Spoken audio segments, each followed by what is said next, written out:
నమస్కారం, welcome to publicity post TV. ఇవాటి latest news కనుక మీకు తెలిస్తే మీరందరూ షాక్ అయి షేక్ అవడం పక్కా. డిజిటల్ మార్కెటింగ్ పేరుతో ఇన్ని దోపిడీలు జరుగుతున్నాయా అని చెప్పేసి ఎంతో మంది మాట్లాడుకునేటటువంటి మాటలే ఇవి.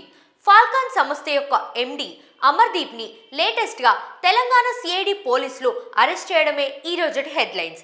అయితే లేటెస్ట్ గా అమర్దీప్ అనేటటువంటి ఈ వ్యక్తి గుల్ఫ్ నుండి ముంబైకి ప్రయాణించడంతో ఇక ఇమిగ్రేషన్ ఆఫీసర్స్ ఈయన యొక్క డీటెయిల్స్ ని పోలీసులకి ఇన్ఫార్మ్ చేశారు. ఇక దాంతో వెంటనే తెలంగాణ సిఐడి పోలీస్ ఆఫీసర్స్ ఈయన్ని ముంబైలో అరెస్ట్ చేయడం జరిగింది. ప్రస్తుతం అమర్దీప్ పోలీస్ కస్టడీలోనే ఉన్నారు. అయితే ఇప్పటికే దీనికి సంబంధించినటువంటి రికార్డులు, నోటీసులు అన్నీ కూడా వచ్చేసాయి.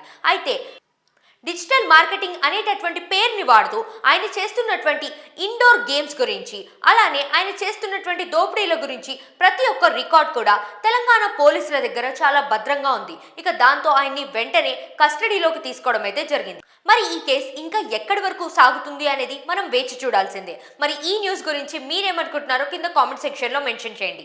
అలానే ఆయన్ని అరెస్ట్ చేయడం మీరు కరెక్ట్ అనుకుంటున్నారా, రైట్ అనుకుంటున్నారా, మీ మాటల్లో తెలియజేయండి. ఈ వీడియో కనుక మీకు నచ్చితే లైక్ చేయండి, షేర్ చేయండి, మా ఛానల్ని సబ్స్క్రైబ్ చేసుకోవడం మర్చిపోకండి.